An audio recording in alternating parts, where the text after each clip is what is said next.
And that gave the individuals, the resistors in all across America, time to figure out how to integrate the schools. Here's where religion comes in. Very good. Very much what I call hypocrisy in America. And we must now begin to really put our grips around the hypocrisy. Okay. Individuals saying we are Christians, but they created Christian schools, which is a code word for white schools. Okay. And Nashville, Tennessee was one of the places that developed a number of Christian schools so that white people could go to those schools where black people were going to go to the public schools. So now that's what you have. The whole concept of the Christian school was white only. Segregated. Yes. Now they will say, oh yes, we will have, we will accept black students if they wish to come here and if they can pay the tuition.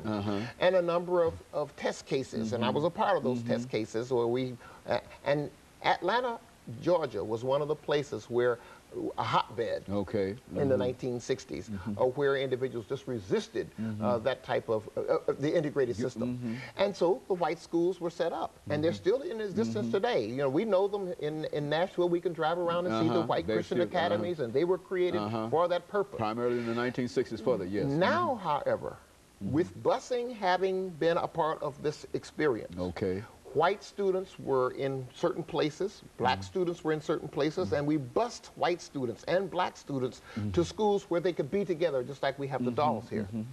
But over a period of time, the schools have resegregated. Why? Because of the housing patterns in America. So this is a part of the African-American experience, a part of the European-American experience. So we know what it is in America. Race is a tough problem to solve. Now we have the schools, after over 54 years, have now resegregated again.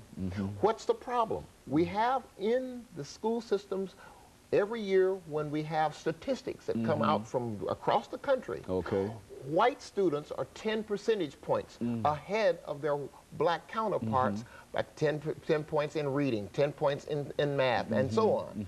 Well, why? We've all been in this country together for over 200 years.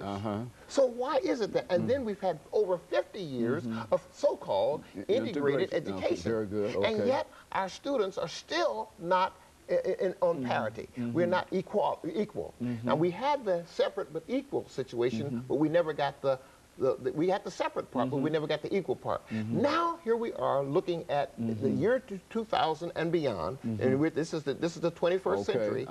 Why not we revisit it's about time. This situation and see what is happening? One of the things that we can look at, the early dropout rates. They are tremendous.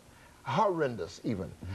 Early pregnancies on the part of the individuals who are trapped in the inner cities. Not only do we have black people who are trapped in inner cities and a few whites who are trapped in inner cities, but now Hispanics are also trapped in inner cities. So this morning, according to the papers, in Omaha, Nebraska, there has been an initiative that has been passed by the state legislature in Nebraska that Omaha will now have 3 different systems, and we'll talk more about that when we get a chance to look at them. What is this revised system? And how that, and of course, we'll take this commercial break and we'll be back after a minute. But in a real sense, this will help determine how you see the outcomes, the possibilities of what we're talking about here. Exactly right. And of course, we'll be back with our audience following this very short commercial break.